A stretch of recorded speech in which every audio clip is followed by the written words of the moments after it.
नमस्कार साथियों, मैं आपका दोस्त लेखक बिजनेस कोच डॉक्टर उज्जवल पाटनी। आज के इस शो में आप सुनेंगे असाधारण कहानियां और जानेंगे इन्वेस्टिंग के तरीके मुझसे नहीं, भारत के Warren Buffett big bull Shri Rakesh Jhunjhunwala से। आज जिस राकेश झुनझुनवाला की हम बात कर रहे हैं साथियों, इनको इन्वेस्टर कहूं, इनको ट्रेडर कहूं या बहुत कम लोग जानते हैं, इनको फिल्म प्रोड्यूसर कहूं। इंग्लिश विंग्लिश जैसी पिक्चरें इन्होंने बहुत सी पिक्चरों को प्रोड्यूस किया है। बॉलीवुड में इनका बहुत इंटरेस्ट रहा है। दोस्तों, जब जब मैं राकेश झुनझुनवाला जी से मिला तब कोई ना कोई ऐसी शार्प बात उन्होंने कही जिससे मैं प्रभावित हो गया। बहुत सीधी, बहुत खरी, बिना किसी की परवाह किए कि कोई बुरा मानेगा या भला, बेबाकी से, जिंदा दिली से अपनी बात कहते थे और अपने सिद्धांतों को बिना किसी भय के, बिना किसी गोपनीयता के वो शेयर करते थे। और यदि एक शब्द में उनको कहूं ना, तो मेरी जानकारी में वो सबसे जिंदा दिल लोगों में से एक थे। If a movie has to be made on you, your biopic, whom do you think should be the actor? Actors का बोलना, एक्टर का क्या है? एक्टर तो मैं हूं ना।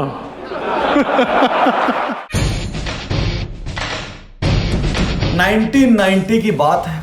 हर्षद मेहता एक तरफ से तेजी से बाजार में तेजी ला रहे थे और पूरे देश में शेयर मार्केट का जश्न हो रहा था। ऐसा लग रहा था आग लग गई हो।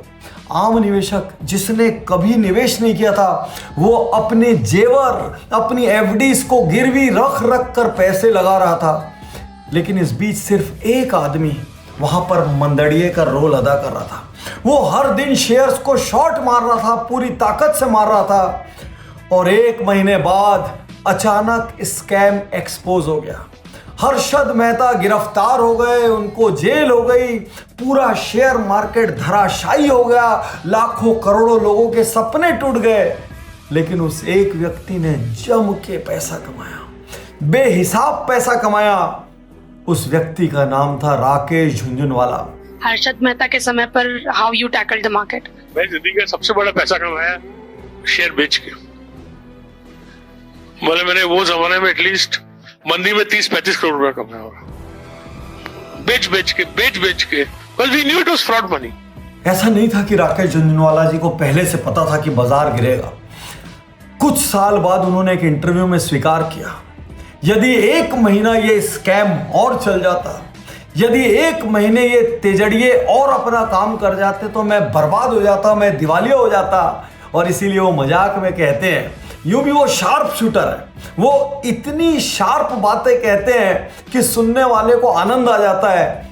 वो कहते हैं विमेन और स्टॉक मार्केट, इन दोनों को ना तो कंट्रोल किया जा सकता है और ना तो डोमिनेट किया जा सकता है। तो आइए हम जानते हैं कि वो स्टॉक मार्केट में कैसे आए, उनके प्रिंसिपल्स क्या है और उनसे हम कैसे लाभ उठा सकते हैं। राकेश झुनझुनवाला ने स्टॉक मार्केट में एंट्री कैसे की, यह कहानी दिलचस्प है। जब वो छोटे थे, उनके पिता इनकम टैक्स कमिश्नर थे। घर में स्टॉक मार्केट की काफी बात होती थी। वो अपने पिता से अनेक तरह के सवाल करते, उनके पिता जवाब देते और उन्होंने मन ही मन निर्णय कर लिया कि मुझे स्टॉक मार्केट में जाना है। एक बार वो अपने पिता के पास गए और उन्होंने अपनी इच्छा जाहिर की। पिता ने कहा, पहले अपना प्रोफेशनल क्वालिफिकेशन लो और उसके बाद जो करना है सो कर लेना। ठीक है भाई, पापा की बात मान के उन्होंने कॉलेज किया। उसके बाद उन्होंने चार्टर्ड अकाउंटेंसी की डिग्री ली। फिर अपने पापा के पास गए।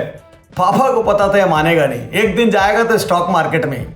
तो उन्होंने हाँ तो कर दी, लेकिन एक शर्त के साथ। उन्होंने कहा, ना मैं तुमको पैसा दूंगा, ना ही तुम किसी पहचान वाले से पैसा ले सकते हो, और बाकी जो करना है सो करो।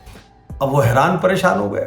5,000 रुपए से उन्होंने शेयर मार्केट में निवेश शुरू किया और दोस्तों 5,000 रुपए देखते ही देखते कितने बिलियन डॉलर हो गया, ये आप स्क्रीन पर देख सकते हैं। ये नंबर बोलते हुए मेरी जवान कांप रही है। और उनको एक लेडी ने भरोसा करके कुछ पैसे और उधार दिए। वो पैसे भी उन्होंने लगाए, वो पैसे भी काफी रिटर्न देने लग गए और उनको शुरुआती एक शेयर में जमकर फायदा हुआ और वहां से उनकी गाड़ी चल निकली। उस जमाने में ब्याज 12-13 टका मिलता था। मैं बोला, मैं 18 टका ब्याज दूंगा, मैं आप मुझे पैसा दीजिए। तो पहले एक लेडी ने दिया, वो बोले सिक्योरिटी में, बोला सिक्योरिटी में तो मैं हूं, मेरे पास और कुछ नहीं। तो बोली ठीक है मैं तुम्हें 2.5 लाख रुपया दूंगा, पहले 1.25 लाख रुपया ले, उसके शेयर ले, वो शेयर मुझे सिक्योरिटी में दे, फिर 1.25 लाख और दे।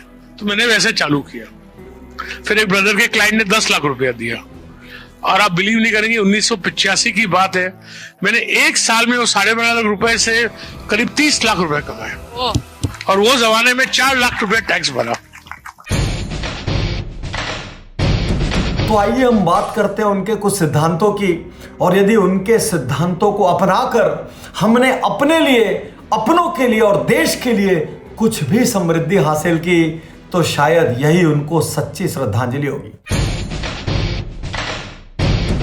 जब पेटीएम का आईपीओ आया, जोमैटो का आईपीओ आया, तो राकेश जी ने बहुत तीखे बयान दिए। उन बयानों ने बाजार में हलचल मचा दी, या यूं कह लो कि दो फाड़ कर दिया। कुछ लोगों ने कहा कि राकेश जी को वैल्यूएशन वाली कंपनियों की समझ नहीं है, उसमें इंटरेस्ट नहीं है।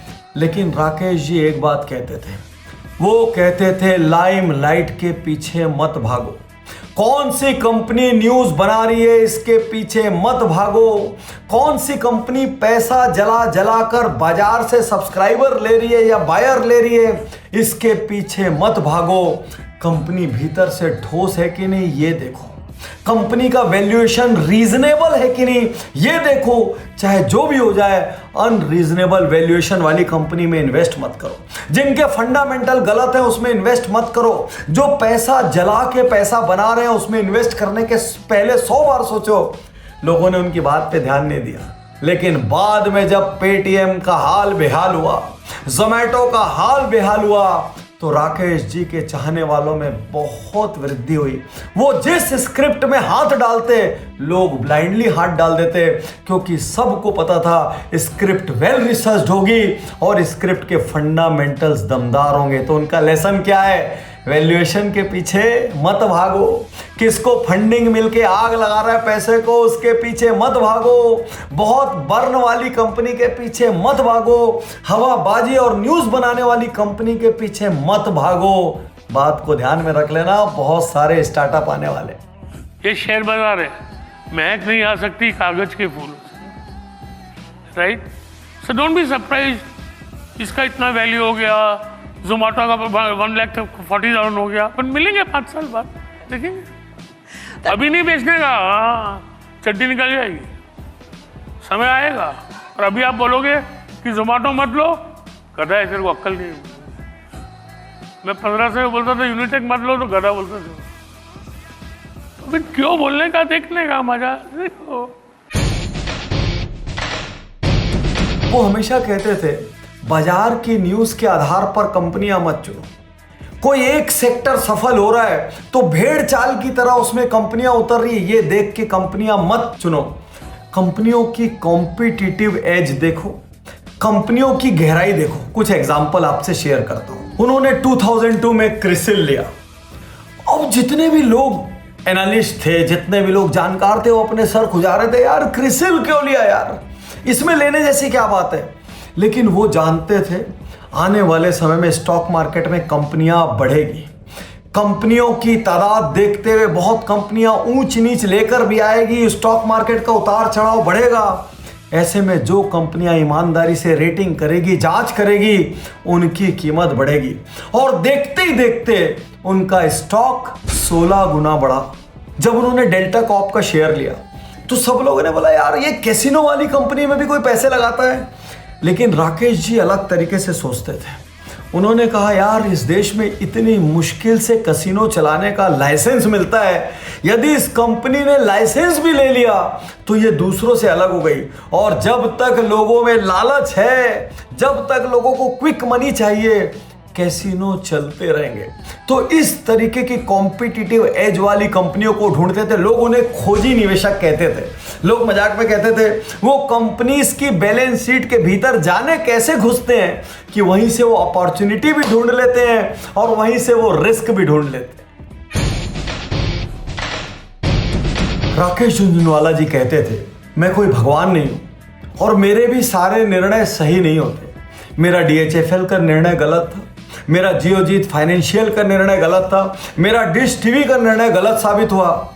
निर्णय गलत भी होंगे, निर्णय सही भी होंगे। मेरी बात बहुत ध्यान से सुनना। यदि आप स्टॉक मार्केट में निवेश करते हैं या करने वाले हैं, ये बात बहुत महत्वपूर्ण है। हर किसी के निर्णय सही भी होंगे, गलत भी होंगे, लेकिन जब निर्णय गलत हो तो पैसे कम लुटाना, और जब निर्णय सही हो तो पैसे ज्यादा कमाना। वो हमेशा कहते थे 5 रुपए का टाइटन भी 1000 रुपए होगा, और इसके लिए सिर्फ मुझे पेशेंस रखना है। इसीलिए स्टॉक मार्केट की सबसे बड़ी चीज पेशेंस है। यदि आपका पोर्टफोलियो 20-30% डाउन हो जाए, हड़बड़ा के बाजार मत छोड़िए, भागिए मत। कंपनी के फंडामेंटल पर, अपनी रिसर्च पर, अपनी फोरकास्ट पर भरोसा रखिए। यदि सब कुछ सही चल रहा है तो एक दिन रेट वापस आएगा। लेकिन एक चीज ध्यान रखिए, उतनी ही बड़ी मिस्टेक कीजिए जिस मिस्टेक को आप अफोर्ड कर सकें, जिंदा रह सकें और अगली बार फिर पैसे लगा सकें। बहुत ध्यान से समझना बात। अपने सारे अंडे एक टोकरी में नहीं डालना है। उतनी ही बड़ी मिस्टेक कीजिए जिसको अफोर्ड करके आप मार्केट में बने रह सकें। गलतियां होंगी। Whatever success I have had, I think patience, hard work, taking defeat with a smile. मुझे बहुत बड़ा नुकसान हुआ है। मैंने कंपनी में पैसा लगाया A to Z, मैं 150 करोड़ रुपया खोया उसमें। मैंने कभी उसके प्रमोटर से तेज बात नहीं की। मैंने बोला मैंने उसको परखने में गलती की। अपना डिसीजन के लिए अपने आप को ब्लेम करो, उससे सीखो और भूलो उसको। मेरे एक करीबी अक्सर राकेश जी की बातें करते हैं, तो वो कहते हैं राकेश झुंझुनवाला एक अलग किस्म के निवेशक हैं। वो किसी कंपनी में पैसा लगाने के पहले खूब रिसर्च करते, लेकिन पैसा लगाने के बाद निश्चिंत नहीं हो जाते। बहुत सारे लोग पैसा लगा देने के बाद किसी स्टाफ के भरोसे कंपनी को छोड़ देते हैं, अपने यहाँ बैंकर्स रखते हैं, उनके भरोसे कंपनी को छोड़ देते हैं, निवेश को छोड़ देते हैं। लेकिन राकेश जी लगातार जिन कंपनियों में निवेश करते हैं उनकी मीटिंग्स में हिस्सा लेते हैं, उनकी क्वार्टरली मीटिंग्स, कन्वेंशंस में जाते हैं, वहां पर खुलकर सवाल दागते हैं। मैनेजमेंट की कोई भी बात यदि उनको पसंद नहीं आए, मैनेजमेंट को हिला देते हैं, लेकिन अपने जवाब लेते हैं। इसीलिए बहुत सारी कंपनियां राकेश जी के बोर्ड में रहने को एक एडिशनल एसेट मानती है। वो मानती हैं कि कोई है जो हमारा ऑडिट निर्दयता से करता है, लेकिन वो ऑडिट करना जरूरी है क्योंकि उसके बिना हमको अपनी गलती पता नहीं चलती। जब आप निवेश करते हैं, निवेश करने के बाद आंख बंद करके मत बैठ जाइए, कंपनी पर ध्यान दीजिए। कंपनी के बिजनेस में क्या चेंजेस आ रहे हैं, कंपनी की बैलेंस शीट में क्या चेंजेस आ रहे हैं। ऐसा नहीं है कि कोई एक कंपनी अच्छी है तो हमेशा अच्छी रहेगी। जब गलत निर्णय शुरू होते हैं, बड़ी बड़ी कंपनियों को खत्म होते हम सब ने देखा है। The stock market is fire, it's आग। It's not easy। ये बाजार से पैसा कमा के ले जाना, it's very exciting। But remember, it's not the race course. Markets and cooking, they can't be taught, they have to be learned.